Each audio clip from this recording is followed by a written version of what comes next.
Okay, I'm going to do a video here to try and clear up some of the confusion that's going on about the Confederate flag, some of the issues with black Americans about slavery, just touch on some things and see if we can get some clarification on them. My point in these things are going to be that it appears history, how people have learned history or how they teach it in school, doesn't seem to line up with the truth of the facts. And the facts make it pretty clear. I studied history now going on probably, it's been over 45 years.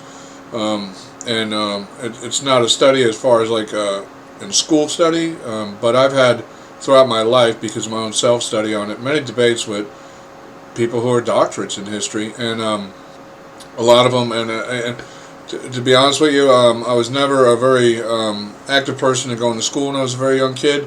I was in and out, kicked out of school, or I just didn't go. I really didn't start attending school full-time, like on a permanent basis, until I was near 13 years old.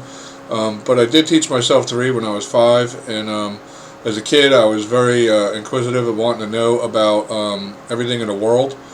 So I spent a lot of time as a kid reading in libraries, so most of my understanding of things is not something that was indoctrinated in me through public school. It's my own understanding and conclusion from the facts of what I studied in history. A lot of those facts come from the Federal Archives, back in my time we had what was like scanner image that you can get up on film, microfilms, old newspapers. In the Federal Archives they have diaries of people throughout all the time of our history that you can read, and when you read diaries you get kind of a day-to-day account of what the people in that time were thinking, what was going on, what they were talking about. Letters that were thousands and thousands of letters in the Federal Archives from all years, from the time of Columbus going forward, that have been historically saved, that you can pull up on the Federal Archives and read letters from Washington, all the presidents. I mean, all the history and everything is there. I spent a lot of time as a kid reading that stuff. I was just fascinated with world history. I wanted to know my world and what was going on in it and how I got where I was and who I was. So I studied not only American history but world history. Being a kid who shined shoes in Newark, New Jersey, and Market Street in New York and Manhattan, I had connections to a lot of people from all over the world, especially in New York when I shined shoes. There was people from like France, Germany, Italy, Spain, you name it, everywhere in the world. China, there was little China. You had Chinatown in New York. You can go down and it was like people from everywhere. Iran, you name it. You got to meet people from everywhere in New York City. So anytime I had questions about things as far as with a foreign country, I could always inquire with somebody I shined their shoes about from that country in New York. So, and I learned a lot, and all I really cared about was the truth. So that's what we want to get to, is about the truth. Like, there's a lot of people confused about the founding times of this country, slavery, and the Confederate flag. That seems like there's a lot of people who are Republican in the South think that the Confederate flag represents Southern Americans. That's not true, and hopefully by the end of this video everybody will have a little bit of a better understanding about the facts. And like I say, if there's anything you think that I'm saying that's not true and you can prove it, hey, have at it. Let's comment, let's talk about it. But all I care about is the truth, so that's what I'm going to tell you, the truth of what I know. I get people say to me, oh, you're using stuff online. Understand, please, this is an online video. Really, there's nothing I can use but online information. What do you want me to do? I mean, I have some clips here about some things with some books I know that I read a long time ago that kind of confirm some things of what we're going to talk about. I'll give you that information. I'll include links to everything that I have. But do your own due diligence. Do some research. There's a lot of propaganda, a lot of lies out there. As they say, there's his story, which is his story, whoever it is telling that story. Like, I guess a lot of people are going to conclude this is my story, but this is not my story in truth. I'm just reiterating the facts as I found them. All I care about is what the facts say and what the truth is. So we're going to take a look at that and try and see if we can get to the bottom of it. I guess everybody knows about Christopher Columbus. We're going to start out sometime around the founding of this country. I'm going to talk a little bit about that. in the founding of this country, and I get it. I know I'm going to have everybody say to me, "Oh, Christopher Columbus did not discover America. He was not." I know that. Okay, we know the American Indians were here, the Mexicans were here, the Inca were here. We know about that. Okay, we know he was the first person of the King of England to discover that America was here. That's what they mean by that. So I mean, just try to understand and use some reasonable common sense. He was the first person from the King of England to find out America was here. That's it. That's what they mean by he discovered it, okay? We understand he was not the first person in all of the universe to come here and find it, okay? I think everybody with common sense knows that. So let's not have that argument.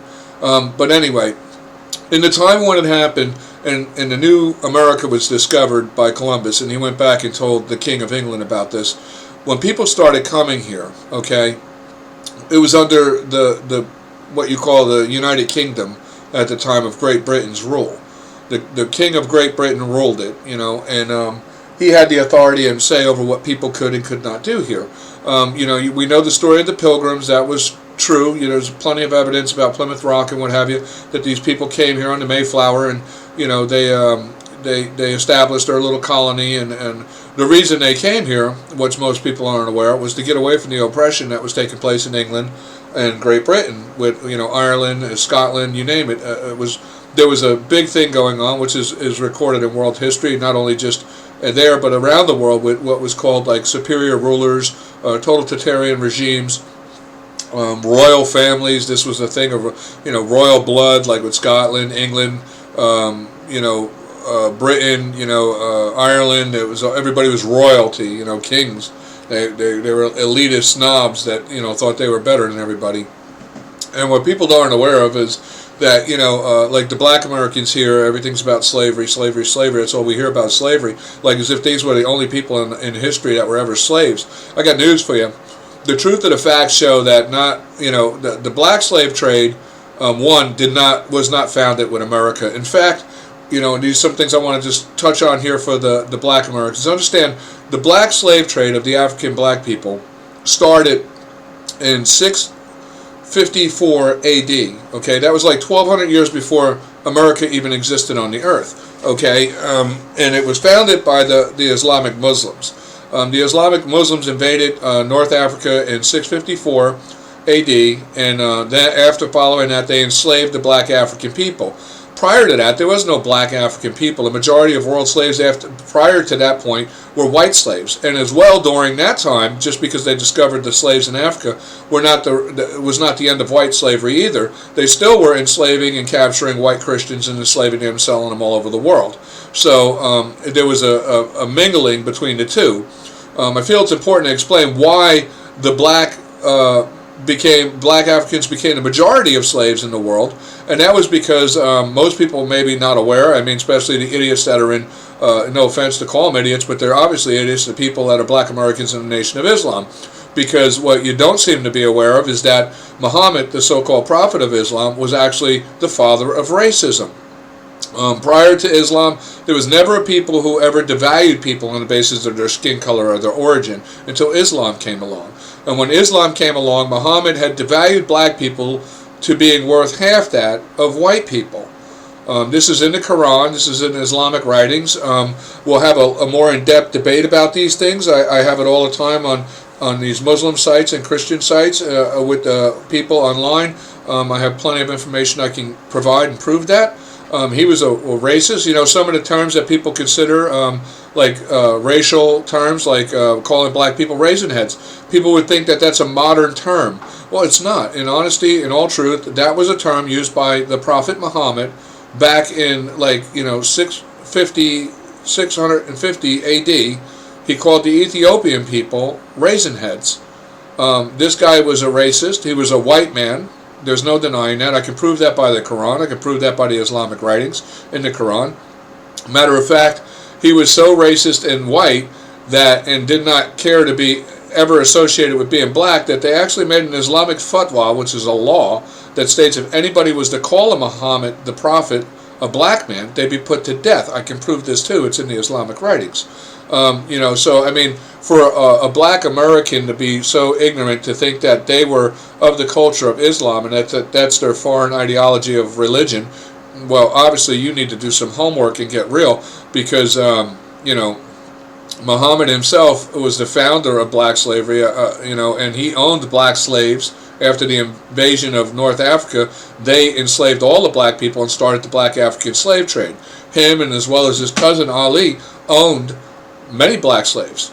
Okay, and this is proven by the Quran too, because it's mentioned many times where he's referenced about him and his slaves that he owns, his black slaves. It specifically states that they're black slaves. So I mean, I can prove these things, and we'll do that more in the future. And then as well to understand during this time, like I say, right now you got all these black Americans ranting and raving about slavery, but I got news for you. There was white slavery going on at the same time. Not Islamic Muslims weren't the only ones too enslaving white people and selling and trading in white slaves. Ireland was doing it, Scotland was doing it, England was doing it, Britain was all of Britain was doing it. I mean, like I say, predominantly before North Africa was invaded by the Muslims and the black people started to become slaves, the predominant slave around the world was white slaves. And there was white slavery going on for tens of thousands of years. People say, it goes back to the time with the Israelites, back to the time of the Hebrew in Egypt. And today I hear these people, they have these conflicts about that, they were black Jews, it was black. Look, if you want to know if somebody's white or black when you're researching in history, it's pretty easy to figure out. Understand that the reason there truly is not no separate race of people. There's one race of humanity, that's it. Okay? And people are different in appearance and color because of environmental effects on them. Okay? And black people in Africa are black because they're in the most hottest tropic zone in the world. Okay? And there's bands of these zones that decipher between like tropic, subtropic, mild climate, cold, freezing, Arctic. These are all tropic like zones that are environmental impactive on people that affect the way they're going to look. Okay? And you only find within the deep tropic zone, black people. That's the only place they exist. When you go outside that zone, people start to lighten. And the more you go outside that zone, or depending if it's north or south of that zone, if it's north of that zone, the majority of people are going to be lighter, very rapidly lighter. Because it doesn't take long before you get to seasonal points where you wind up with cold winters. I mean, even like China and Japan, they have snow and they have cold winters. They're just outside of that tropic zone. Okay, so they're pretty close to it. I mean, they're all right there in that same region. But now when you get into Africa, Africa dips out into the most southern, deepest part of the tropic zone. And that's where you're going to find black people. Everything about the characteristics of black people is explainable, from the afro to the larger lips, the larger nose. Everything is explainable by the tropic zone, okay, the environment they're in. The larger afro acts as an insulator to prevent heat building up on the head to cause heat stroke. The high heats in those temperatures there to get up to 105, 110 degrees constant all the time, that dry atmosphere. A person needs 21% oxygen to survive. You can look these things up. Everything I'm saying is a fact. And when you're in that hot environment with the hot heat rises and it rapidly dissipates oxygen away, they need larger intake of air to get that 21% required of oxygen to live. Okay, the black skin is black and white skin are two different effects. The colors by black and white are two different effects. White will reflect and amplify heat, as well black will absorb and dissipate heat. So the reason they're black is because they can absorb that heat and dissipate. If they were white, it would reflect. It would be like aluminum foil on them. They would burn up like any white person went into the subtropics or the tropics of Africa, where it's extremely hot like where they are. That person would have a very hard time breathing, have a very hard time surviving, and could, if not cautious, suffer heat stroke pretty quick in that environment because they're not designed by nature. They have not adapted to that environment. And that's what it all is. It's just adaptation to survive. The true color of all of humanity is seen when we're born. It's like clear blue. Even black people are born clear white blue. We're all born clear white blue, and then after a while of being born, we slowly fade into that of what our heritage adaptation was. And, and as you can even see today when you look at people of color and what have you, they're lightening as they're being here in America and out of that tropics. They're nothing compared to the darkness of what an actual African black person is. I mean, they're literally very black. They're not light skin or brown, fair skin like they are here now. That's happened gradually over time because they're adapting now to these cooler climate regions outside of the tropic zones. And as well, when you get into Africa, you can find in areas in deep Africa that you find whites who went there centuries ago are dark, very dark people. You know, like the Aborigines and what have you. These people got very dark. India is another example of that, of light, fair-skinned people who went into the dark tropics and became a lot darker people. So understand, there's no different races of people. There's one race of all people. Everything is a different characteristic to us is about adaptation. I mean, we're in a 2020, the year 2020, we have technology. Spend some time, do some research. It's idiot to be like a third world primitive person thinking that God actually made different races of people. It's just foolish with the technology and understanding and knowledge that we have in the world today to not know the truth of these things. But now we're going to move a little bit forward here and get to the point, like I said. After Columbus, this is the guy here who brought in the majority of black slaves. This is King George III. This is the guy who was ruling America after Columbus discovered it. After the Pilgrims came here and landed on Plymouth Rock and what have you and set up their colonies, this guy was the boss. He ruled everything. He was the king. And this guy was the guy who was buying tons, like thousands of black African slaves from the Muslims and having them shipped here to labor the southern farms. King George had appointed other associated allied royal families to be governors over the districts of the farming areas in the new discovered land. Those people were from Scotland, Ireland, and England, and some even from France, but the ones he trusted the most were Ireland and Scotland. They had a very strong allegiance with Britain at the time, and he would appoint them as governors and send them here and give them positions over large areas of farming districts that were developing in the southern areas of the new developing colonies of what was America at that time. So that's how the majority of black slaves came in to America. And also during the same times, in England and Ireland and Scotland as well, there was white slaves.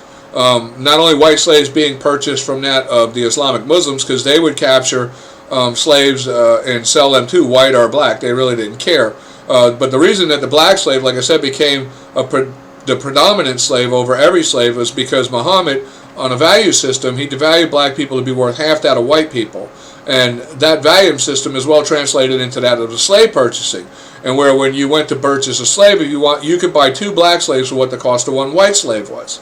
So, economically, it was wiser if you were buying slaves for labor. You got more labor by buying black slaves than you would white slaves. It was just a guy was a racist. He devalued black people as being worth half that of white people. Wasn't founded with America. This was founded with the Muslims way before America even existed. Like I said, he was around and he did this back in 654 A.D. It's like 1,200 years before America even existed. These things had already been established in the black slave trade by the Muslims, who were the founders of the black slave trade. So understand that. And then, like I say, at this time here in Great Britain, Ireland, Switzerland, all around the world, China, Japan, these people all had white slaves as well. Black people were not the only slaves in the world. Now in America there was no white slavery because it was a new country just developing. There was no one here. Okay? And as things came, the people who were coming here feared slavery. They didn't want slavery. The original 13 colonists that were established here, they didn't want slavery. Most of them had fled from England and Britain to get away from it because if you were poor, there was a very high likelihood you'd wind up in debt to the king and become a slave. And there was nothing you could do about it. If you didn't have a status of royalty or what have you, you were subject to be a slave. And, King George had thousands of white slaves and very few black slaves. He preferred white slaves. And with his wealth and his amassed wealth, he could afford the white slaves. So, mostly over in Great Britain and England and even Scotland and what have you, it was mostly white slaves that were working the mines and the copper mines and the brass mines and what have you. Because for some reason he just, maybe he was racist, I'm not sure. He preferred white slaves. He preferred white slaves. He didn't really want a lot of black slaves over in Great Britain area. He mostly had white slaves. But, that's what I'm saying. People aren't aware of this. I mean, this is the truth. Now, the people who established the original colonies were against slavery. They really didn't want slavery. And there's some truth and not truth to the relationship that took place between the Pilgrims and the Indians. Indians, the Native American Indians here were very naive people. They were kind of like what the African tribal people were when the Muslims invaded them. They were not caught up to advancements in technology as much as what the rest of the world was doing. They were still like the African people, wearing animal skins, and they had spears with stone flint heads on them and what have you. They hadn't even really discovered yet metal until the Europeans started coming here.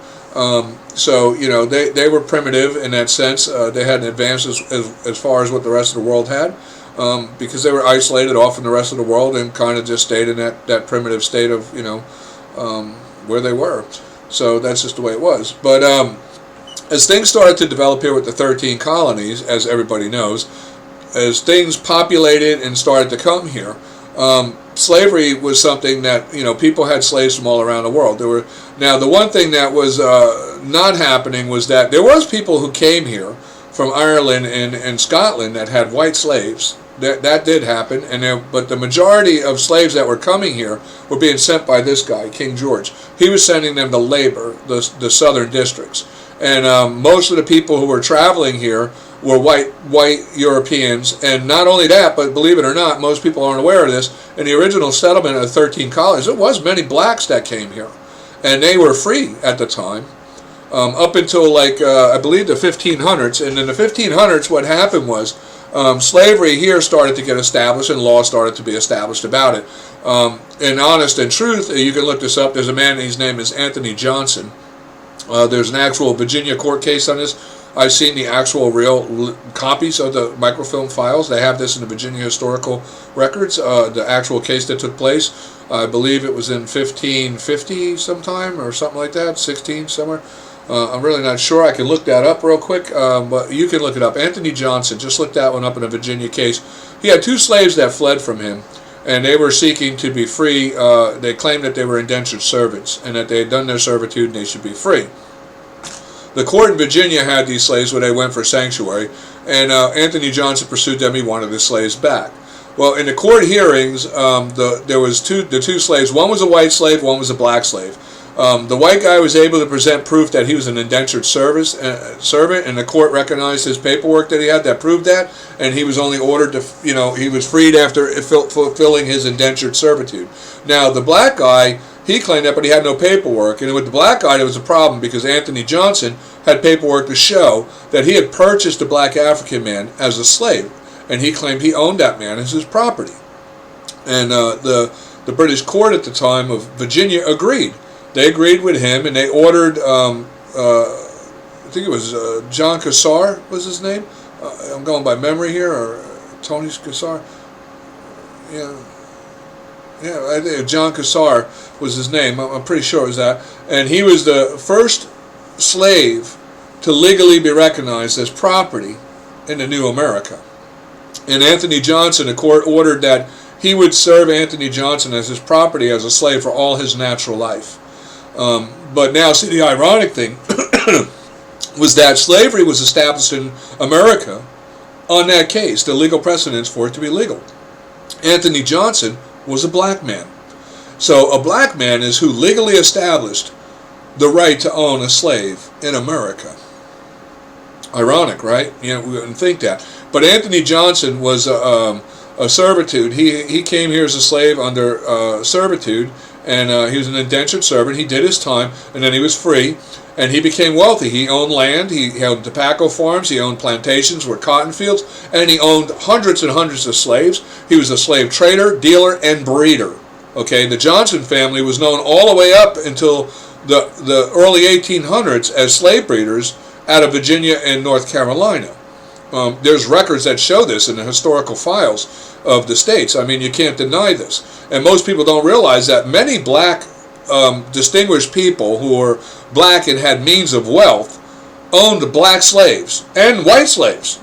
They don't talk about this because it doesn't fit the agenda that the left Democrats want to pursue of the black man, need to understand really about the Democrats, which we're going to get to. So anyway, now with all this stuff was going on with Britain and the slavery and what have you, the colonies were growing pretty big, and most of the original American people, they didn't want slavery. They didn't want to be ruled by the king. They feared that if things kept going the way it was going with the king, because he was taxing everybody. He was pretty much controlling what everybody could and could not do. King George III was acting kind of totalitarian, the same as what he was doing in Great Britain. And that was why people were leaving there, trying to get away from it and coming here, hoping that they could, have a better life and a better chance at life and not wind up slaves to this king. And so the people started to get together and decided that, they were going to go and do, rebel against him and the declaration and declare their independence. I'm pretty sure everybody's aware of the Declaration of Independence. We drafted this up and we sent this to King George III and let him know that we're declaring our independence and we're no longer going to be ruled by you. Now, this caused a massive war, the Revolutionary War. Now, not only did we have to deal with fighting with King George out of Britain, right here in the States of what would become the United States, there was hundreds of thousands, if not over a million, British loyalists. There was governors within many of all the states in the South, all the way as far north as Virginia, and even some places like appointed what they call Tory authorities that were in like New York, New Jersey, even Connecticut, Massachusetts, as far north as Massachusetts. Pretty much every colony had Tories in it who were the appointed authorities by the King George. So these people were known as the British Loyalists. They were mostly governors who, like I said, they were of the Scottish descent and Ireland descent. They were the ones in allegiance with Britain. And at the same time we were fighting Britain, we had to fight these guys in a civil war here. And, there was a battle going on for a long time through the whole Revolutionary War with the Tories. They were known as the Tories, the Kingsmen. And they were right here. Now, most of them were in the southern district in the farming areas because that's where they were appointed as governors to overlook and watch over and slaves working and laboring the farming district for King George to make his money with exports on cotton, tobacco, and corn and whatever they were farming they could do. They controlled most of the largest farming tracts and districts in the new developing nation. Following the victory with the Revolutionary War, the Tories, if you look at history, it's a little bit distorted with lies, and some of it's true. A large majority of the Tories fled the new nation because they feared that they would be persecuted. There was a lot of civil upset going on between the Tories and the now patriot-free Americans. They didn't like them. And the God's honest truth, like most people, it doesn't seem that they're very aware to understand that, with the Revolutionary War, the true colonists of America, they didn't want slavery here. They wanted slavery abolished because white people understood what slavery was like. They were subject to slavery for centuries. For centuries. I'm talking like thousands and thousands of years. Okay, the black Africans did not become subject to slavery until, like I said, around 655 AD, which was about, they had been in the slave trade for about 1,300 years, where white slavery was around for, an estimated, if you look back in world history, you can trace it back 13,000 years. Okay, so, I mean, it's just ridiculous that people talk about, like, the black people here, they think they were the only slaves in the world and all the time. It's just ridiculous that they don't take the time to research this truth and find out. But, the loyalists, anyway, back to them. When we had the Revolutionary War at the end of it, the loyalists, what they did was they claimed the land that they were appointed as governor of as their own. And with that land, they also claimed the slaves as their property. And this was under the time of the British law at the time. That was the law. A slave was property. That's, like I said, if you want to be pissed off about that, if black people, Americans want to be pissed off about it, blame that on Anthony Johnson. Okay, it was a black guy who established that. So take that out on him and the Johnson family, because he's the one who did it. So just understand. So now, what happened was they became the largest landowners and the wealthiest people, the Tories who stayed here, the British Loyalists, they became the largest landowners and the biggest slave owners in this country. They owned the majority of all slaves in this country. And the northern colonies, they didn't want slavery. And from the very start, after the Revolutionary War, most people think that slavery started to be abolished in the 1861 Civil War. This is not true. That was the conclusion that ended slavery in the United States. But the truth of slavery in the United States here which, most people, they just take the time, like I say up here, I'll put links to all these things, and I know people say, oh, that's online, and there's, well, you know what, historical facts line up with the things I'm talking about. You can do your own due diligence and research. I did a lot of it. You guys got it so easy today, because all you got to do is go on a computer, and it's all right there at the tip of your fingers. Back when I did the research on this stuff back in the 70s, you had to go to a library and hard copy read this stuff in books. Okay, it wasn't as simple as being able to pull it up on your fingertips. That's what I don't get. You have all this information on your fingertips. Obviously, if you're seeing this video and you're online and you're doing things, you got a damn computer, you can do it. Take the time to research it. If you don't trust my word, go do the due diligence. I'll put links there. Further your research and development to find the truth, because the truth is what should matter. But like I'm saying now, here, when you look here on here, it does mention about the things I want to speak of. In 1777, after the Revolutionary War was over, the first state to abolish slavery was Vermont in 1777. Vermont was, if you read this, I'm pretty sure I'll tell you, Vermont was one of the first states that, when we actually developed and formed the United States, was one of the only states that could enter into the United States that never had slavery. They were like an abolishment of slavery in the founding of this new nation. And that's the other thing people don't realize. America itself, is the United States of America, is only 245 years old. That's it. We're a new nation. We're 245 years new in this world. That's it. I believe that's right around the number. And Britain now, yeah, I understand there was slavery here for 300-400 years under a British king. There was slavery out in the whole world for centuries, okay? It wasn't 300 or 400 years, it was centuries. White people, black people, everybody was subject to being slaves. So, it wasn't just black people. This whole thing of that is that black people are the sufferers of slavery is just bullcrap. Everybody was subject to being a slave. But like I say, Vermont, followed by other states. You had Massachusetts, New Jersey, Connecticut, Maryland. Many of the other states as well followed suit with Vermont and abolished slavery. When we get to here, this shows you on here, and I'll put this. I kind of like the way it did it. They don't give you a lot of detail, but it does give you about the spread of new territories that they developed. The Patriot Americans of the Republic that was established here with the U.S. Constitution. We established the United States as a republic, and as we developed new lands and we were moving forward and adding new states, these states were being added as free states and free territories.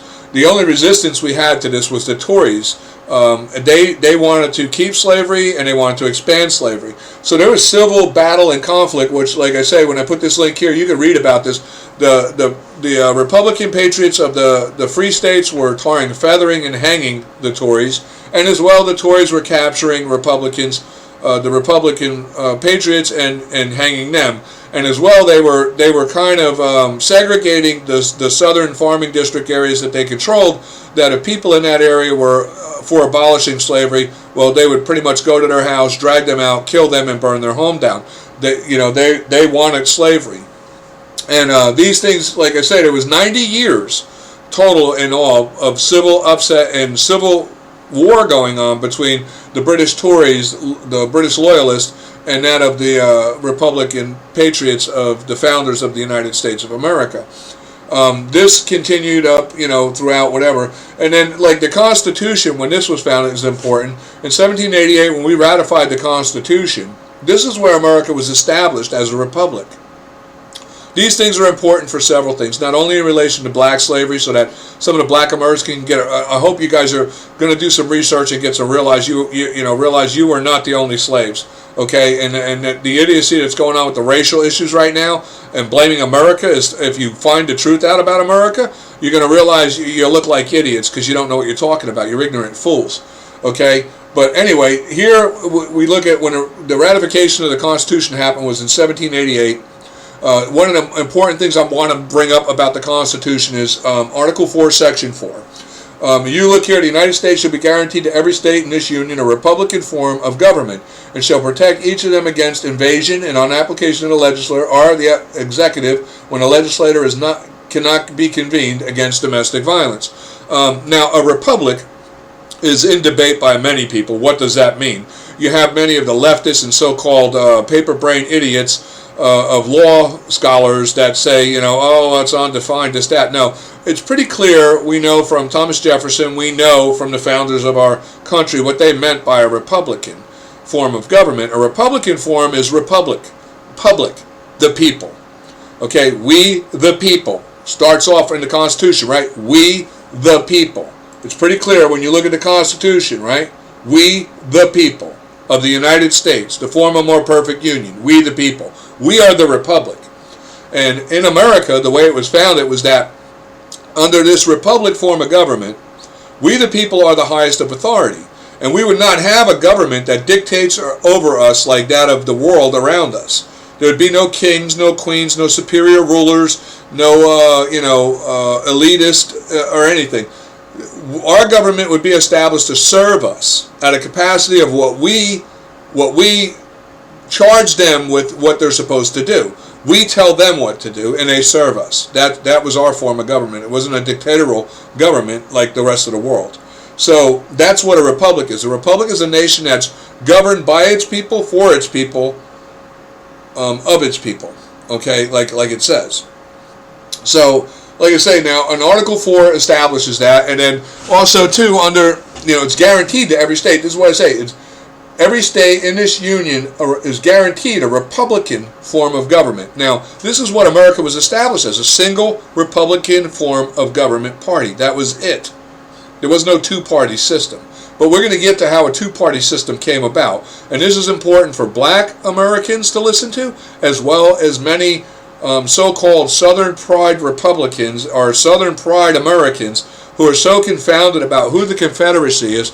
And I just, like I say, with all this, I read this stuff, I knew about this stuff since I was a kid, in my own studies of it, and I understand, I get it, because I know my children and my grandchildren, they don't teach this stuff in school. The schools themselves are pretty much controlled by the leftist Democrats, and they kind of twist the history, and they hide everything. They want to keep everything masked. I look at the blacks right now. They're cursing and ranting about the Republicans, but yet they're out there tearing down Democrat statues. Hey, wake up. But anyway, we're going to get to that. So like I say, Article 4, I just want to make that point, was a republic, because that plays into a role of where we're going to go to this. Now, we had civil rivalry going on, like I said, with the British Tories. Now, in 1828, the British Tories, or who founded the pro-slavery Democratic Party.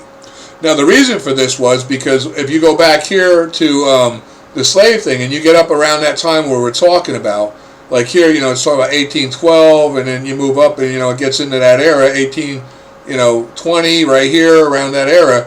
You find out, and you look over here to the side of it, and you see that, there's more free states. If I'm not mistaken, I believe there was 19 free states by the time of the Civil War, and 15 slave states in the South, with the British Tories Democratic Pro-Slavery Party. So, there was many, in all the expanding areas, all the way out to New Mexico, were free territories. And what the whole issue, like people try to say today, you get many Southern people say that the Civil War wasn't over slavery. Well, that's just idiot, really. Any person who says that's so freaking ignorant that it's clear you never took the time to actually study anything. You look like a damn fool. Because all anyone would have to do to figure out if it's about slavery or not about slavery, one, is look at the letters of them seceding from the Union. When you read the letter, the first paragraph of every letter that succeeds from the Union that was presented by the Democratic Pro-Slavery Party of the Confederacy states their reason as being because the Republicans of the Free Republic of the United States were abolishing slavery. It says it in every freaking letter. Now, I know that the Democrats like to twist history, and they like to try and confound people to some way hide this truth. But the truth of the matter is, too, they say, but prior to the, Civil War, Democrats were conservative. No, that's a lie, too. They were always pro-slavery, and that's a fact because, like I say, when you look at the Democratic Party and when it was founded in 1828 is like 32 years before the Civil War actually starts. And they formed that party in 1828 as a pro-slavery party to protect slave owners' rights and to expand slavery. They developed this party to be a political voice for them to expand and secure slavery in their region. They didn't want to give it up, and they knew it was being abolished in all the original colonies, and that the Republicans of the federal centralized new United States government wanted it abolished. So they developed a pro-slavery Democratic Party to try and fight for their right to keep slaves. This is what they wanted. And they did this for 30 years. There's propaganda by these Democrats that go back from 1928 to 1930, 1935, all the way to 1940, 1950, 1850, back in the 1800s here, where some of the things these people did to try and make people convinced that black people were like subhuman, like they weren't even human. I mean, it was pathetic, the stuff that they did back in these times to try and keep slavery around. It was just insane. And but they did it. And then too, mind you, like here I mentioned about, this is a good book. I think a lot of people should read it. It was written in 1854, and it's called The White Slaves of England.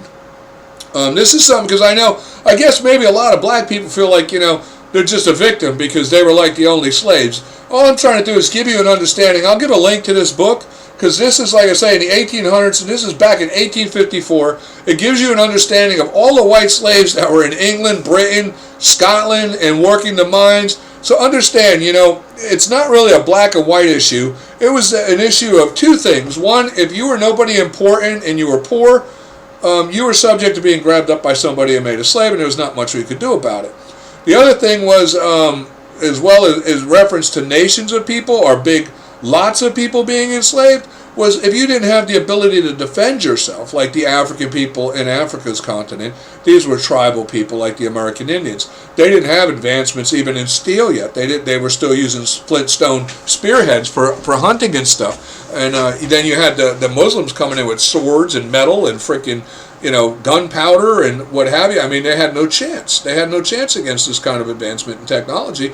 They had no chance as much as the American Indian had no chance against trying to fight people with this advancement in technology on horseback with freaking spears and bow and arrows. It just, eventually the advancements of time and the technology was going to win out. That's the way it goes, and that's the way it's been since the world has been here. But, I just want you to understand, Don't feel like you were really truly inferior. The only place you were truly inferior was with the Muslims. They're the ones who founded the black slave trade. They're the ones who devalued black people to be worth half that of white people. They're the ones, Muhammad himself of Islam is the father of racism.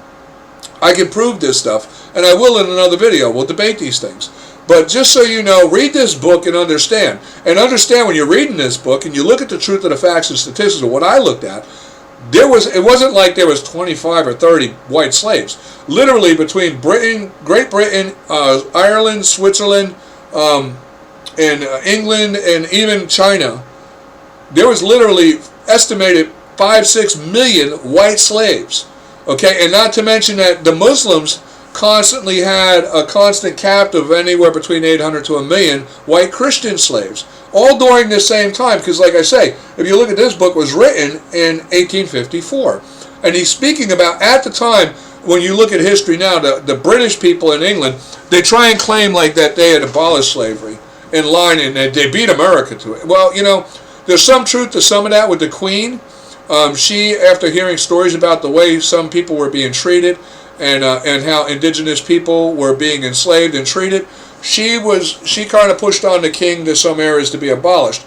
But they didn't really truly abolish slavery, because they had many white slaves working the mines all the way to the late 1800s over in England, in Scotland, and it was going on actually almost up to the 1900s with white slaves, and as well black slaves. When black slaves, there was a time where after the Civil War that black slaves were free here. They were still enslaved around the world, though, because Islamic Muslims still enslaved. There was still slave trade going on all around the world, black slaves. But there was also still slave trade going on with many white slaves. We had 2 wars with the Muslims, one in 1805 and one in 1815.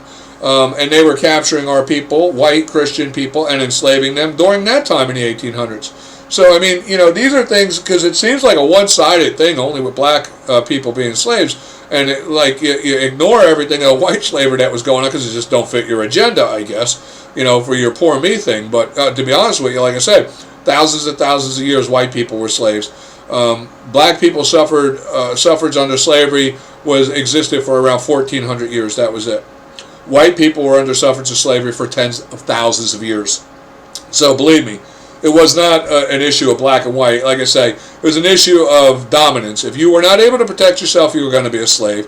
It was an issue of keeping up with advancements in society and culture and advancements in technology. If you didn't have the capabilities to fight off an oppressor, you were going to be enslaved, no matter what your color, really. It didn't matter.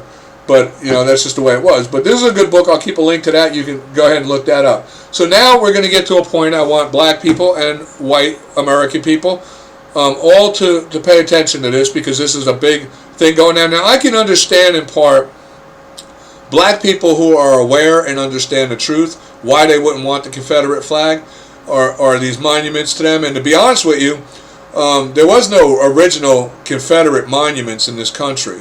Okay, these things didn't come until late 1800s, early 1900s by the Democrats. They started under Democratic Party rule when they were in position.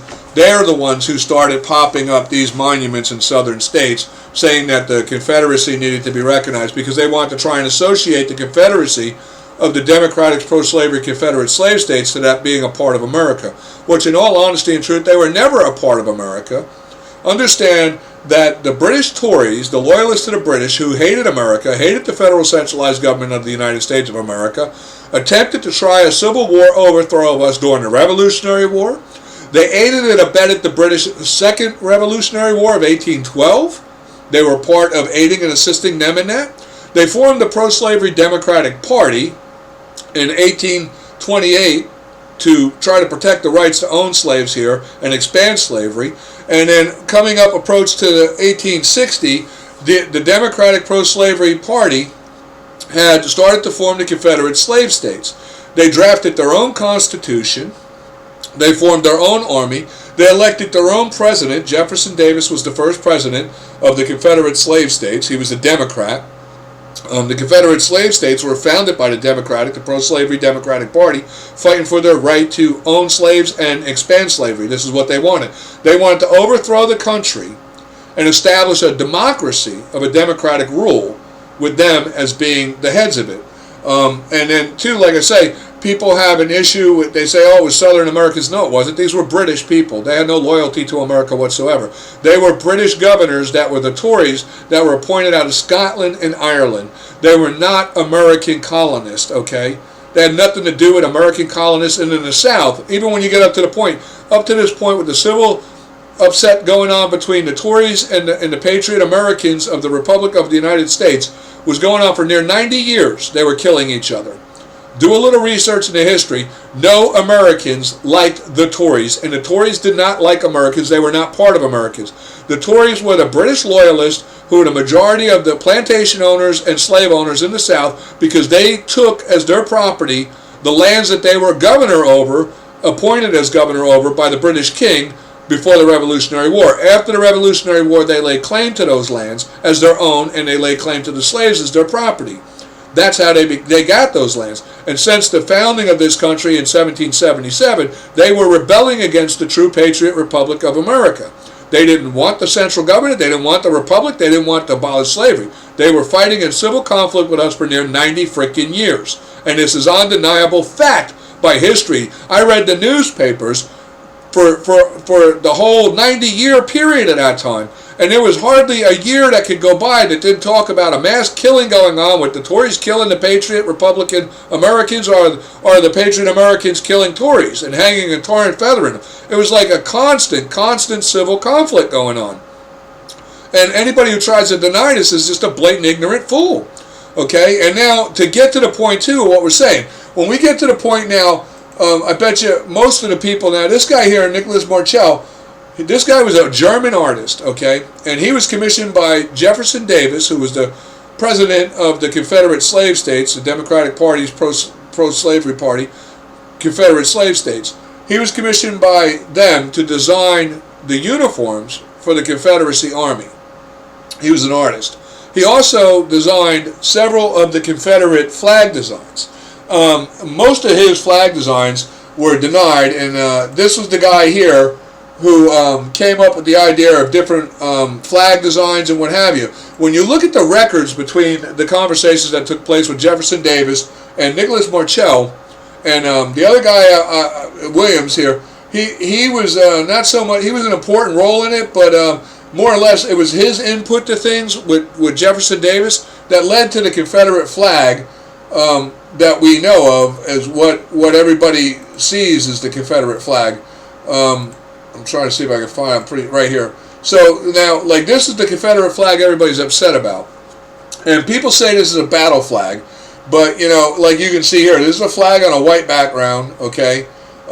This was the stainless banner right here. It says right here, the flag of the Confederate States of America, the stainless banner, okay? But, like, you know, there's been stories from people, they say, oh, well, you know, the red represents the blood, the blue represents the loyalty, the stars represent the original colonies. Well, this is a lie. There's 15 stars that represent the 15 slave states at the time of the Civil War.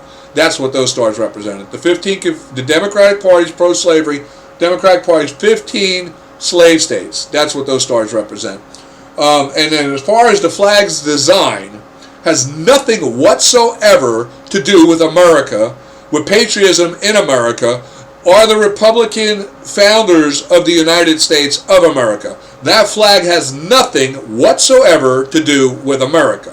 What that flag represents is in connection to that of the loyalty of Scotland and Ireland to Great Britain.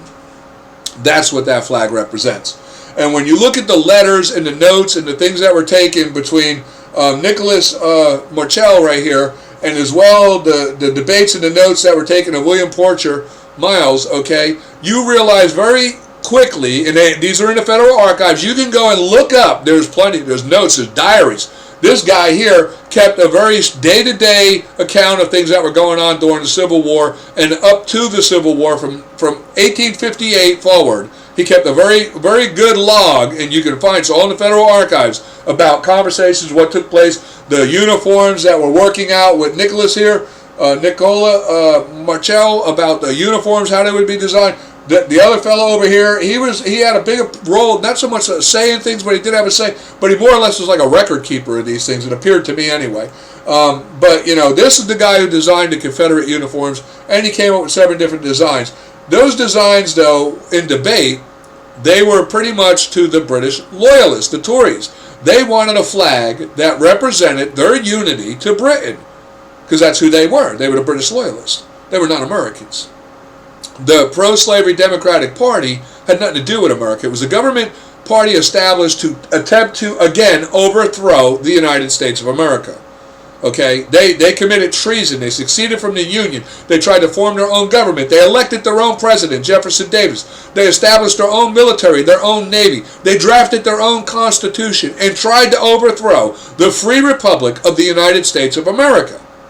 These people were traitors and treasonous traitors among us. And they always were since 1777. We were at civil conflict with these racist pigs. Okay? And to this day, they're the same racist pigs they've always been, the Democrats. Okay, they're no different. You know, this is no different. But we're going to get back to this. When you look at the British flag here, this British flag is not so much the true British flag. This is the British flag of the United Kingdom. On that flag is represented Scotland, England, Switzerland, and Great Britain itself, all as an allegiance together. That's what that flag represents. There's overlays of what they call their representation. And as you go down here with the British flags, you're going to see, like here, right here, the Saltaire. This is the Saltaire here, Saltaire, if I'm saying it right, Saltaire or whatever it is. You know, like I say, I'm not a college-educated speaker, and English is not my major. But, you know, just so you understand, I know I don't speak very proper or whatever. I don't really care. Just follow the truth is all that matters here. This is the cross of St. Andrew's cross. And this cross was really out of, I believe it was Scotland. And it represented them. And it represents, when you look here and you go back and you look at the British flag, you see the blue cross, okay? And then go here to that, you see the blue cross? Okay, that's what that flag represents, that blue cross. See it? Right there, same blue cross, same blue cross. I don't know what really it says here. I just found it for this the Saltara of this, and St. Andrew's Cross of the right there. So I know it was the St. Andrew's Cross. What they say about here, right in the 16th century, of Scotland and Burgundy. Okay, this was their flag. It was a white background with the blue tilted sideways cross. And then when you look at for the red background, there's an explanation for the red background as well, which goes right here, is the variant flag of the United Kingdom of Great Britain and Northern Ireland. You see, the red flag represented the loyalty of Ireland, because most of the British loyalists were either from Scotland or Ireland. They were appointed governors by the King, George III, to oversee and manage the southern farming districts that were developing in the new nation before the Revolutionary War. Okay, these were his appointed governors, known as the Kingsmen, the Tories. Okay, and they were out of Scotland and Ireland. And that flag, the British flag, the Confederate flag, is a mix between the Scottish cross right here, which is the cross of St. Andrew, and the backdrop of what was known as the Ireland British unity flag in the red. And that's how we came to get the Confederate flag with the red background and the blue cross.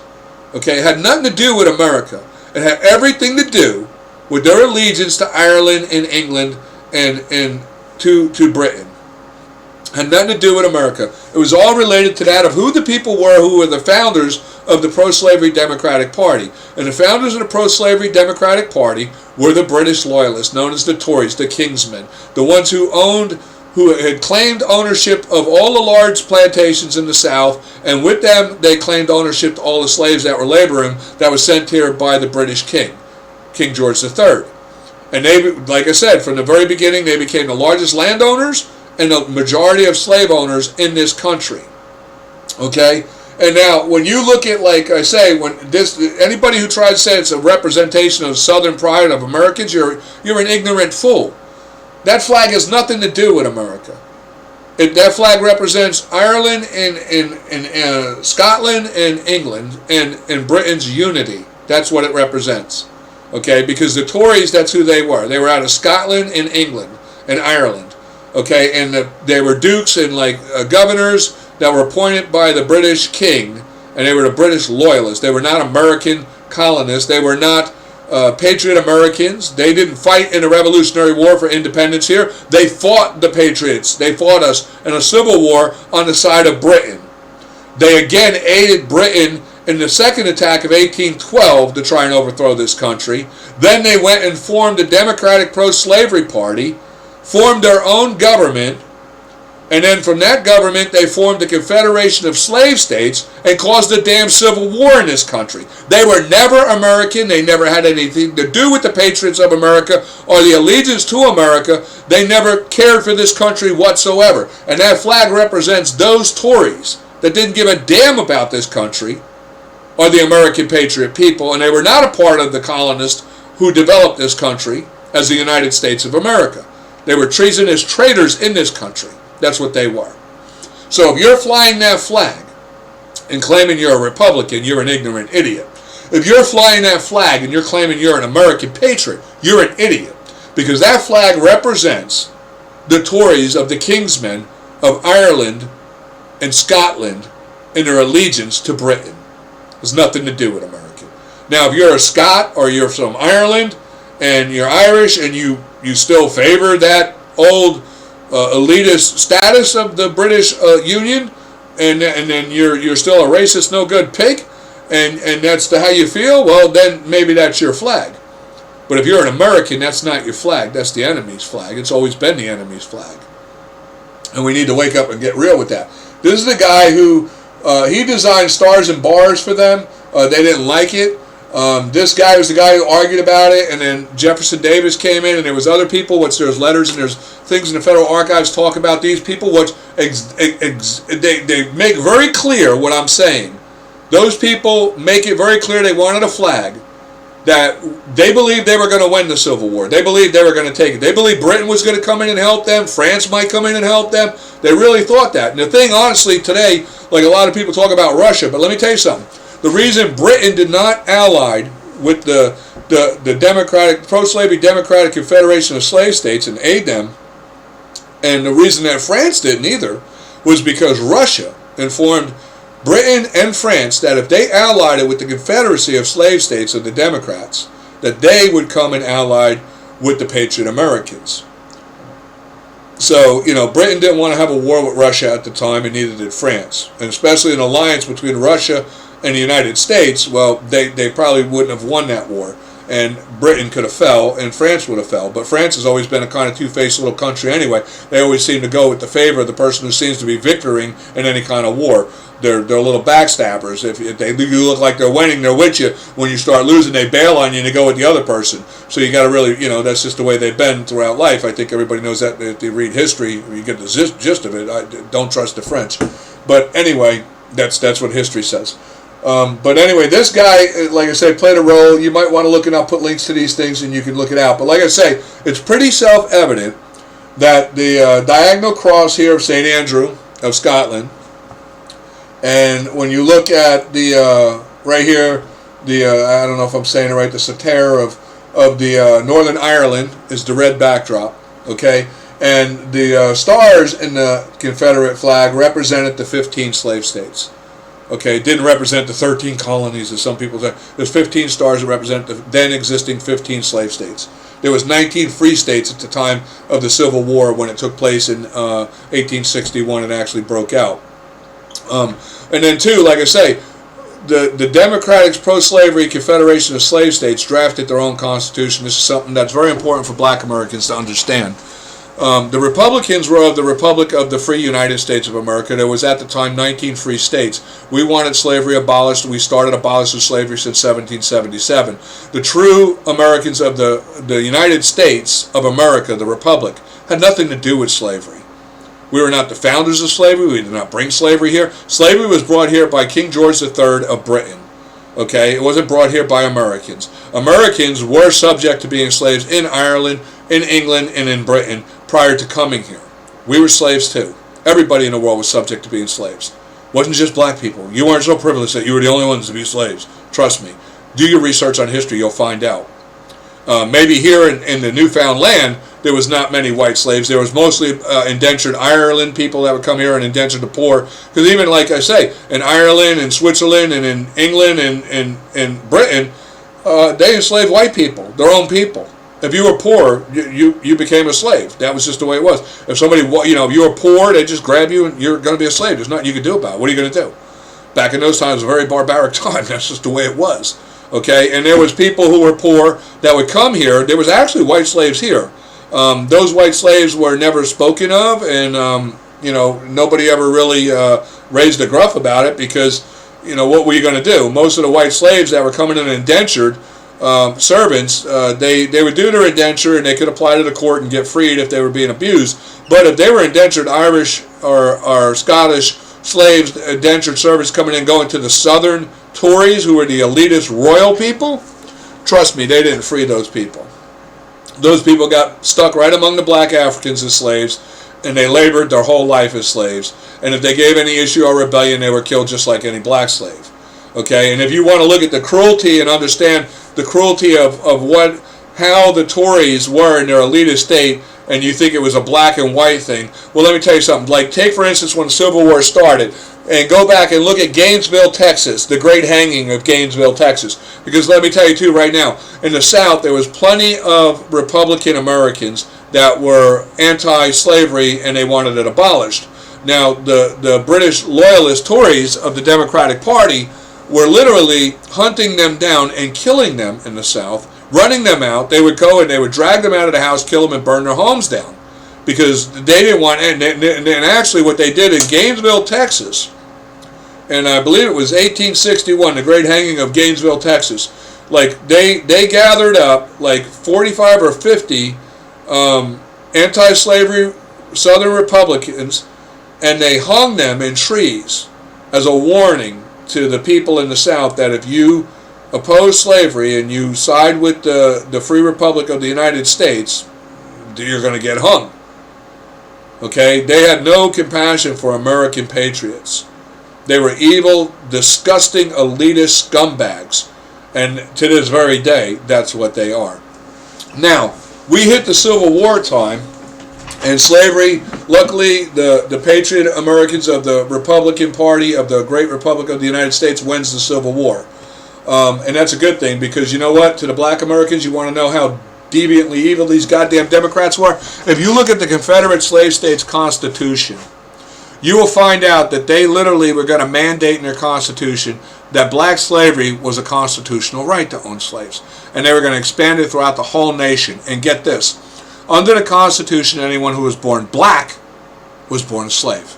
And that would be the law. And they were mandated this law to be uninfringible, that no one could ever change it. So had the Republicans of the Free Republic of the United States not won the Civil War, you would be slaves today. And there would be nothing anybody could do about it. It would be a national constitutional law that would be uninfringible. America would be a slave nation. We would be a slave nation, like the Islamic states. We'd be a slave nation. And thank God, though, the Republicans won the Civil War and all black Americans were freed. And mind you, at the time of the Civil War, there were free black Americans in the free states. There were black Americans for generations since 1777 when we claimed independence. For the last 90 years that lived in the northern free states. They had families, businesses, they worked side by side. And they actually fought in the Civil War. They wanted to fight. There was black regiments in the Civil War of free black men from the northern free states who fought to help free all. You know, I believe there was Purple Heart black Americans who received the Purple Heart in the Civil War. And there was over 327,000 white Republican Americans who died in the Civil War to free black people from slavery. So, you're going to say white people hate black people, and, that's just ludicrous, ridiculous. Okay, so how do you justify that with 327,000 white people in the Civil War fought to free the black people from slavery? And some people argue, they didn't really do it for black people. You're right, they didn't only just do it for black, they did it for themselves. Because they knew if Britain kept going the way it was going to go, it was going to revert right back to just like it was over in Britain, England, and Ireland. They were going to start enslaving everybody again. White or black, it wouldn't have mattered. And we didn't want that for anybody. And the history that you people get today, and your ignorance to not even go to verify it, I don't get it. You have computers. I knew this stuff when I was a kid. When I was a kid in Newark, New Jersey, I remember when Martin Luther King was killed. I remember. We lived in Newark. My mother lived in a railroad apartment down on the first floor on Springfield Avenue in Newark. And the riots broke out. I was just a little kid. And I can remember my mother running with me and then kicking my mother to the ground and her laying over me screaming, "Don't harm my baby." And I was so young I didn't understand. I just didn't understand what was happening. But I don't hate black people for it. I'm not a racist because of that. You today, you think things are bad today. Trust me, you have no idea what it was like in the 60s and 70s. And then I say here, we look at people like, it's another video. We'll talk about the Nation of Islam thing in another video. But like I'm saying, I just want to say, get some common sense about you people, especially black America. You got computers. If you're seeing this video, you got a computer. Do some research. Do some fact checking on what I'm saying. And face the truth. Face the truth, because you know what? You get some people right now that try to start a racial war, and it's the Democrats. It's the Democrats that are behind all this, because they know, in all honesty and truth, that the minority of blacks in this country could never win a civil war. You can't. And I'm not saying that because white people are stronger or better. It's just the facts of the numbers, the facts of the armory of it. Okay? You're a minority. No white people. If you think white people, trust me, if white people had a problem with black people and they didn't want you in America, you would know about it. You would know about it. Because let me tell you something. There's 277 million white armed Americans. There's only 47 million black people. Think about that. 277 million white armed Americans and 47 million black people. If the white people in this country was as racist as you claim, and they didn't want black people here, what's stopping them? What's stopping them from running you out? What's stopping them from killing you?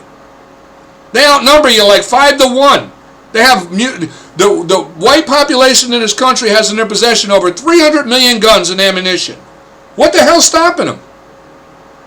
Get real. White people don't, and then too, right now, I'm going to tell you right now, all these issues with racism, it's not a white and black issue. It's really not, because in the real world, outside of your world, this stuff isn't going on.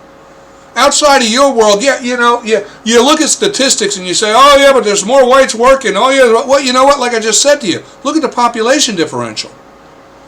Like 270 million white people, 47 million black people. Of course, there's going to be more of everything with white people when you got a population differential that big, that large. Come on, get real. Just be realistic.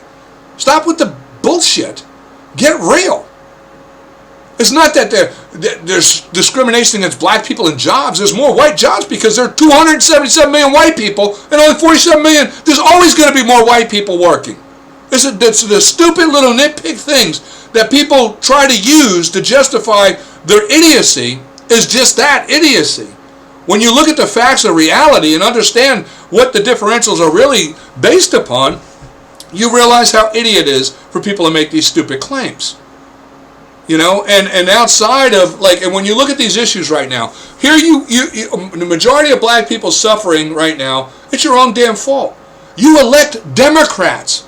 You have Democrats. These are the people who, after the Civil War, it was Buford, I can't remember his name. He was, here's a big mistake too. Let me go back. I'm going to tell you right now, Abraham Lincoln's biggest mistake was picking Andrew Johnson as a freaking vice president. That guy was the father of what they call rhinos. A rhino is like what the Bush family is.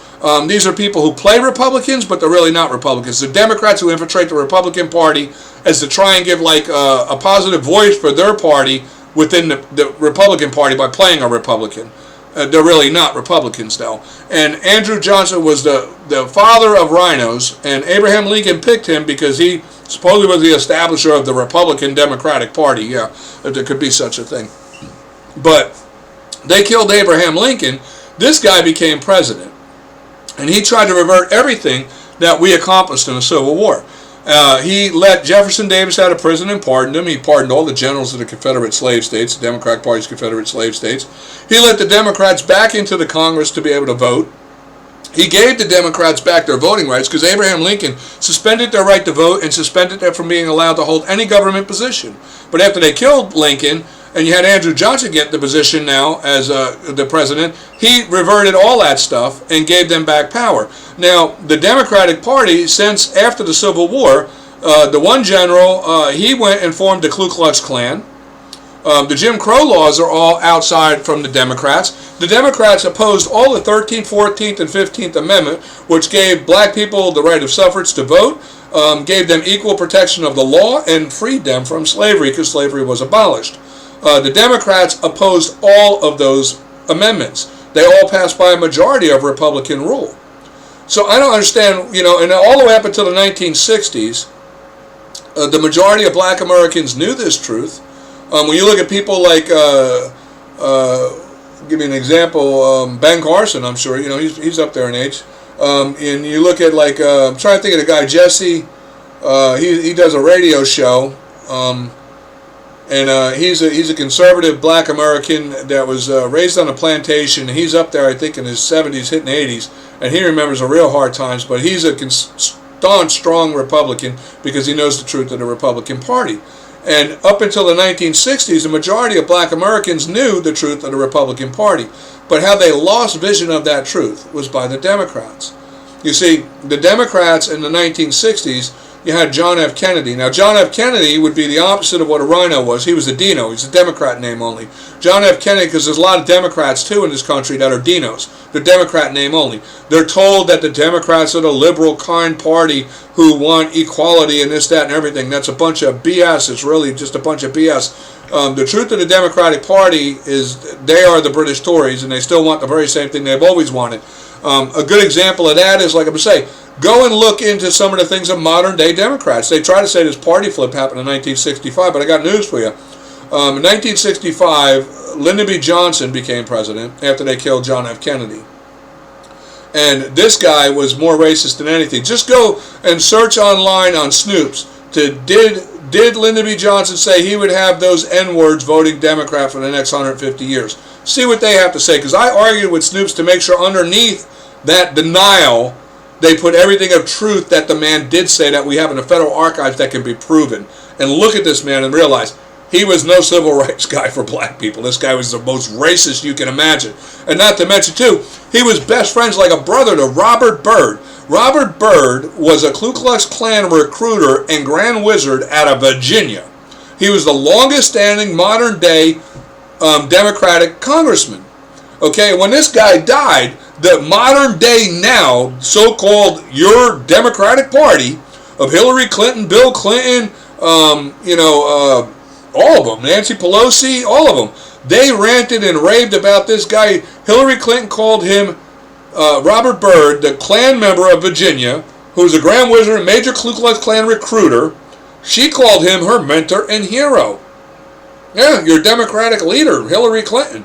Okay, Bill Clinton was so disgusting, he tried to justify his time in the Ku Klux Klan. Bill Clinton said he had a fleeting moment with the Ku Klux Klan because he was trying to get elected in Virginia. Really, a fleeting moment. So you tell me you become a Grand Wizard, a major recruiter with the Ku Klux Klan in a fleeting moment? No, that doesn't happen in a fleeting moment. That comes from a lifetime of dedication and devotion to the Ku Klux Klan. That guy was a loyal Klan member. And now we do know from the records of JFK's assassination that were open and released that, in fact, the so-called civil rights president, Lyndon B. Johnson, who put people, offered them so much, continued out what John F. Kennedy was doing with the civil rights. What really he didn't. The Democratic Party hijacked that and turned it into what it is today. They hijacked the civil rights movement in 1965 under Lyndon B. Johnson to where they entrapped the black Americans within the ghettos that they formed. Okay, and now look at where you're at right now. The last 50 years, look at where you're at under Democratic rule. Look at how progressively, decade after decade, things gotten worse. Look at all the issues going on right now today with police brutality and the issues that you're all raising all this fuss about. Where is it happening? In Democratic areas. All Democratic controlled city, ghettos, districts, and states. That's the only place this is going on. And I got news for you too. The God's honest truth is that you say that, like you think you're the only ones being killed by cops. I got news for you. 5 times many white people are killed, unarmed white people are killed by the cops than black people. You just don't know about it because in your area, it's predominantly black. You don't go outside your area. So you don't know what's going on outside that area. We know. We don't go out and riot and burn down our neighborhood, though, every time they kill somebody. We try to bring it to the legislators' attention. We try to do something about it civil with changing the process. And granted, I'll give it to you. We've had hundreds and hundreds of white people getting killed in the same manner. I mean, we'll go into that in another case. But, I mean, you guys got to be realistic here. And you got to stop feeding in all this propaganda with all these races, both black and white races. I mean, I can tell you right now, like Farrakhan, this guy's one of the longest standing Uncle Toms you can imagine, selling you out like you wouldn't believe to the Nation of Islam. This guy gets treated like a king because he's an obedient servant, Uncle Tom slave to the Muslims. Okay, because he's lying to you. We'll do another video about that and I'll prove it all to you. But, and then too, you have like the Black Panthers, another thing. These people are no different, like, and it doesn't just happen with black people. We have it right now going on with many groups that, the groups that I know of that are inclusive. They don't care what color you are, like the 3%er groups or the Minutemen groups, the Patriot groups or the militias. They don't care what color you are. If you're an American, you love America, you love the Constitution, you love the principles and founding of our Declaration of Independence, what we stand for, you're welcome to come. But you have these racist groups like the Black Panthers that want to segregate races and form their own little nation, whatever they've been saying this since the 1950s. The funny thing about the Black Panthers, they've been saying since the 1950s that they want to seek another nation and go in another nation and form their own black nation. But you know what? In 50 years, they have yet to make an application to any foreign nation anywhere. They're full of it. They're full of crap. Okay? I'll tell you what it's really about. All those leaders in the Black Panther right now, and even like the new guy, supposedly, what's his name? I don't know. The guy who's making the videos now, and he was just at Stone Mountain up there in Georgia making an idiot of himself. But he claims, let me tell you, what they do is all these people they're recruiting in are the black Americans that they're inciting with all this racist bullcrap, because that's what it is, a bunch of lies. These people, especially their new leader, this guy's such an idiot, it's ridiculous. I would love to have a conversation with this guy live in front of the whole entire black nation and show what an idiot this guy is. But, what they do, they make a lot of money because they get all these people recruited into the Nation of Islam, or they get them recruited into that of the Black Panthers. And you know what? They hook you up with their gun shops, their ammo shops, their tactical gear, and they're selling millions of dollars of guns, ammo, tactical gear to the people who join the Black Panthers. But it's a small organization that always has, it gets up 3,000-4,000. These people buy everything. They get exhausted with their money. They realize that all it is constantly getting letters from them about they need money. You got to help the movement. You got to do this. You got to take it apart. People's lives start falling apart. They're not working. They're all confounded in this insanity with them, and then they wind up leaving. So it's always like a small group, and then it grows again, and they recruit. They look for racial issues like what's going on right now. It's the best time for them to get out there and try and suck people into their scam. But, that's the whole deal. Like, you look at these people now he's marching with. These are all the new people that bought guns from them. Okay, when you think about 1,000 people buying guns that run anywhere from $800 to $1,200 a piece, think of how much money that is. These people are raking it on them, and then they have to, because they tell them buy from the black only. So they have their black only gun shops that sell all these people their guns. Because most of them joining right now didn't have guns prior. They don't have this tactical gear or their little uniforms that they give them and all that stuff. They got to buy all that stuff, and that's where they're making a mint on it. Their Uncle Toms, they don't give a damn about black Americans. They don't give a damn, trust me. All they care about is the money they're generating. That's it. And there are some that are in that group are just nothing. They're no different than the Democrats. They're evil, sick, demented, racist freaking pigs. Okay? They don't care about black people, white people, or nothing. But they just want war. They're just evil. They're just disgusting people. Okay? There's going to be people like that. But, in America, when you look at the truth of it, this country was founded on the Declaration of Independence that all men are created equal. The true founding principles of the true Americans of the Republic of the United States stood to those principles and fought the Tory British for 90 freaking years. And during the process of fighting these people, they were abolishing slavery within the states until it came down to a point where the line was drawn between us of the free states and that of the slave states with the British Tory Democratic Party. And that led to the Civil War. And we won that Civil War and abolished slavery in this nation. Now, you go and you vote for the Democrats. The people who they formed the Ku Klux Klan, they enacted the Jim Crow law, separate but equal. You look at Lyndon B. Johnson, go to Snoop's, just look because I made sure they put everything underneath there to what this guy said, and tell me he's your civil rights freaking president and get real. And you buy the bull crap about this party switch when you see Hillary Clinton called you predators. You remember? What do you people forget all about this stuff? Like I say, Robert Byrd, this guy was a Ku Klux Klan Grand Wizard and recruiter out of Virginia. Lyndon B. Johnson himself, by FBI records, we know for a fact, was a Ku Klux Klan member in Texas. These are the modern day Democrats. Okay? And look who they're in alliance with. They're in alliance with the Islamic Muslims. They're in alliance right now with Britain and England. And you want to know why? Because they're all in the same game. They're all in the game. What you don't realize, you're sitting and bitching right now about slavery from 150 or over 200 years ago now almost here in the United States. When right now in Africa, the Islamic Muslims still have slave trade. They're still selling black Africans. Yeah, I don't hear you bitching about that. Yeah, they're still selling them as sex slaves. They're selling the children as slaves. They're buying and selling and trading. You go buy a black African in Libya for $400. Go on YouTube, pull up the videos. They busted them. Okay, and they know. There was back as early as, I believe it was 1991, with Arabia, was busted by the UN and had to admit that they had slave trade. Because under Islamic law, slavery is allowed under the Islamic Sharia. And the black people are known as Zabib, which is slave. Okay, and even if you're a Muslim, a black Muslim in Arabia, you're still a slave.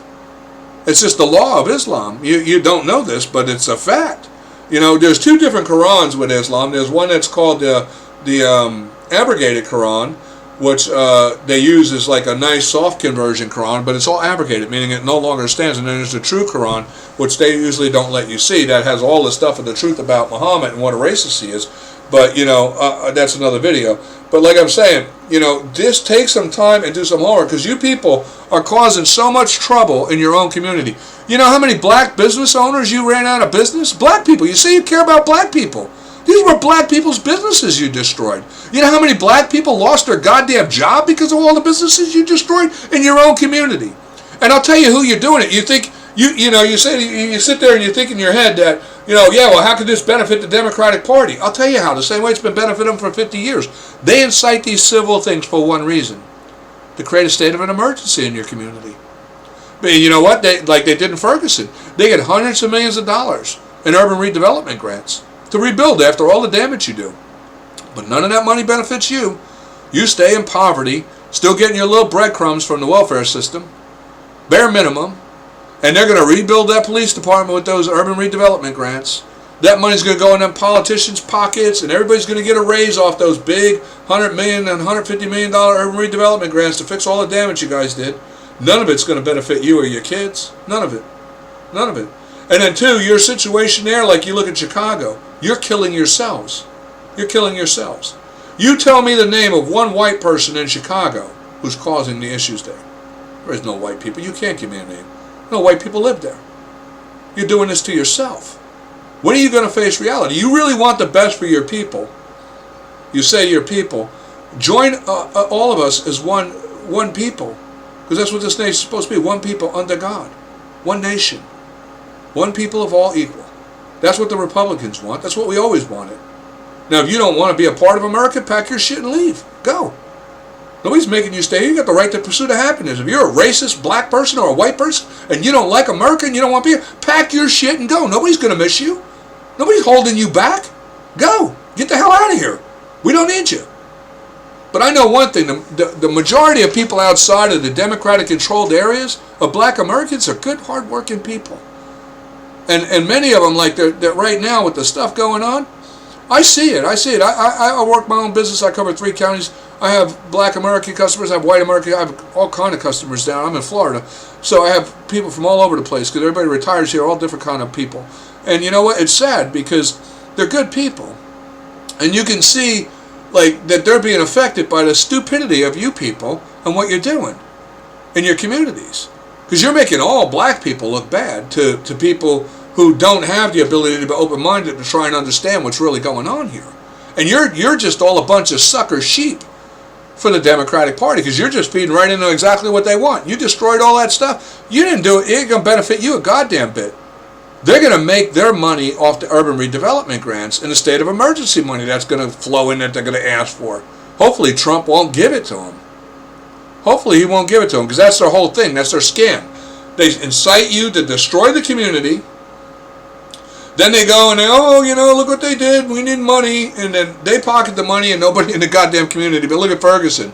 How many urban redevelopment grants and scholarships and things they got there for state of emergency money and whatever. Hundreds and hundreds of millions of dollars. I think it was estimated almost $1.7 billion went into Ferguson. And yet, it's still the same way. You know why? But you look at the mayors, look at the governors, look at the Democratic Party elected officials there. Boy, them people are living outside the skirts of the scums of the ghettos in nice big mansion homes. Boy, they got pretty good raises, drive fancy cars, and they're black. A lot of the representatives there are black. They're all Uncle Tom selling you the hell out with the Democratic Party. They're just in it for themselves. They don't give a damn.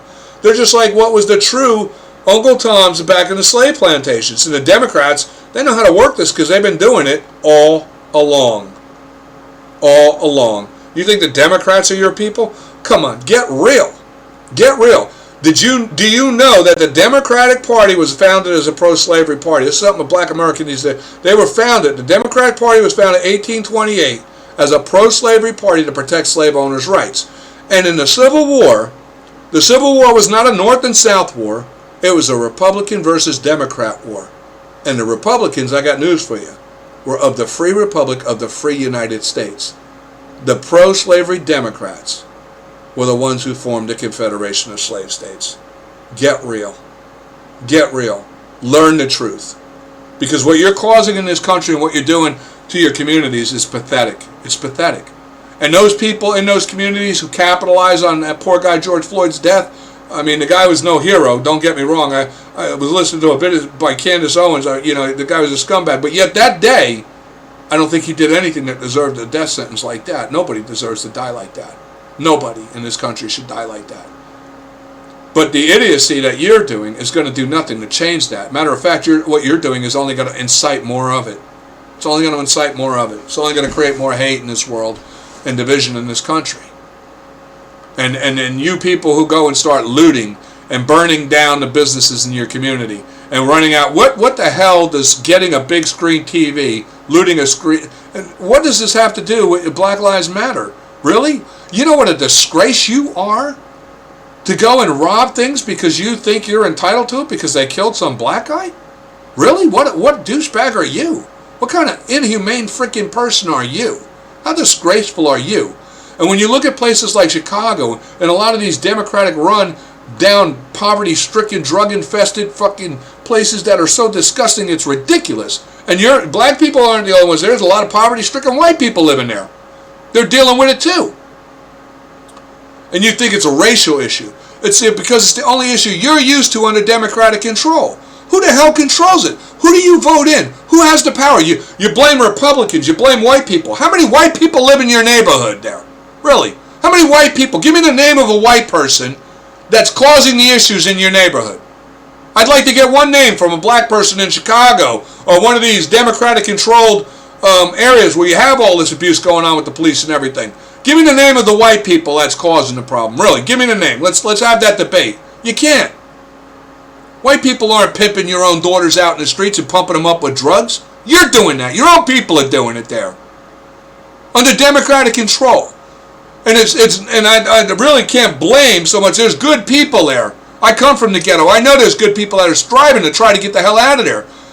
The sad part is the good people there who are building a business there, you burned them the hell out. You wrecked their freaking life. You burned down businesses, took thousands of black people's jobs in your own community, but yet you're claiming you care about black people? You don't give a shit about anybody. You people are disgusting. You claim you're Black Lives Matter, you care about black people. Look what you're doing to your own community and the people within it. What the hell? Who are those people? They're black people. I guess they don't matter? They're not the ones that matter? How do you distinguish between so criminals matter? Criminals matter to you, right? The ones pimping your daughters out, pumping you up with drugs? Gang wars, shooting the shit out of each other all over the place, they matter to you? But the good, decent, honest, hard-working, business class black person in your community, they don't matter. You burn their shit down. Wreck their lives. Take jobs away from the working class. They don't matter. Like you burned down that big Target on you. How many black people work there? You give a shit about their job? Do you care how they're feeding their family and their kids right now because they got no damn job because you burned their job down? Pathetic. Totally pathetic.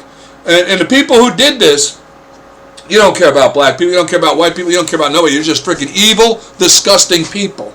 No matter what your color. And a lot of it, too, you're seeing these things going on with this Antifa group. Let me tell you something about, real quick, and then we're going to end this because it's getting long. But when I was younger, in the 70s and the 60s, they had what was known as the 5%er Nation of Islam gangs that were going around trying to push the black people to hate white people. And they were feeding on the black kids in the city trying to divide us. And then we had the skinheads that were the Nazi skinheads trying to come in and indoctrinate the white kids to hate black kids in the city. We weren't having it back then. We beat the shit out of them and pushed them right out of our community. We weren't going to have it. You know, back in when I was in the ghetto, the only color there was freaking poor. And we all had to have each other's back because it was just not, back then, trust me, things were really hard school back then. It was no freaking joke, okay? And, you know, we stuck together. But today's Antifa and today's Black Lives Matter and today's care of the Nation of Islam, they're just changing the name. It's the same freaking evil people. And they're all to the left with the Democratic Party. You got to wake up.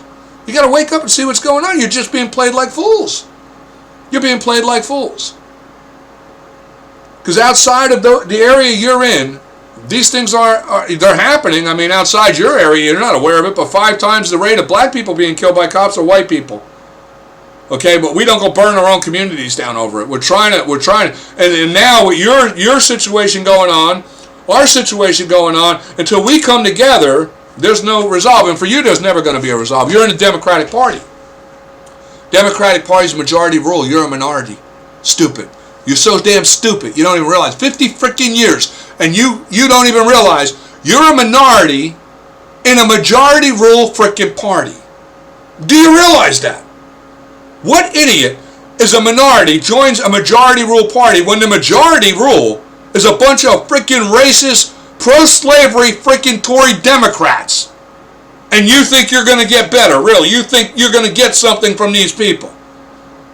The majority rules, and the majority of the Democrats, in truth, are racist, evil, disgusting scumbags.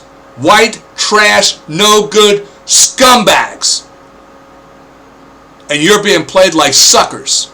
Right into their freaking thing for little breadcrumb handouts of welfare and little tiny benefits they give you for doing nothing, the bare minimum to survive. And they control every aspect of your life and keep you right where they want you.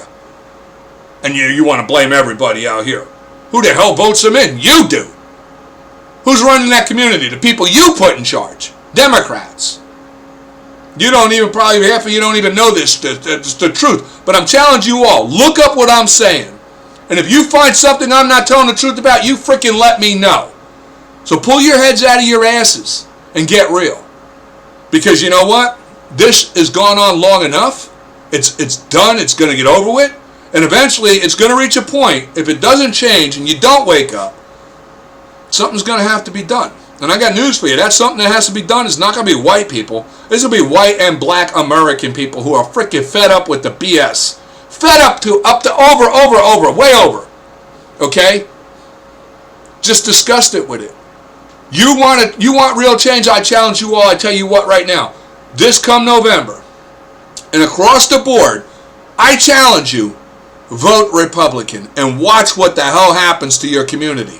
The only people who won't take this advice, the only people that won't do this, is the ones who are capitalizing on it there. The drug dealers, the pimps who are pimping your daughters out, the criminal element that don't give a real damn about black or white or anybody. They're just criminal, evil people. They're the ones who won't listen to this. But I'm talking to you, the good people. The good people in these communities. I understand your suffering. I understand what's going on. I grew up in Newark, New Jersey in the goddamn 60s and 70s. Anybody who grew up there knows I understand if I was there. Okay? So I know what it's like. But I got out of there because I realized there's a world outside. And nobody's holding you there.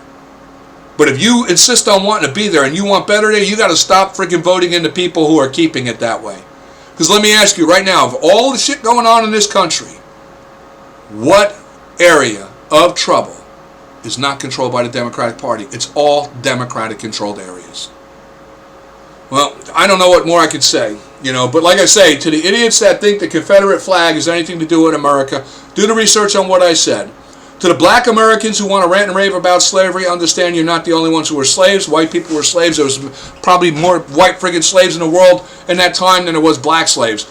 And you're just not aware of it because you don't take the time to actually consider it. You just want to feed into the propaganda that fits your agenda. Bunch of idiots. But check and see what I said. We'll talk about it. Comment on the video. Let me know what you think. You want another video? You want proof of things? We'll do another video. Whatever it takes. But let's find some common ground and come together and start facing some truth. All right? Thanks everybody who took the time to listen to this video. I appreciate it.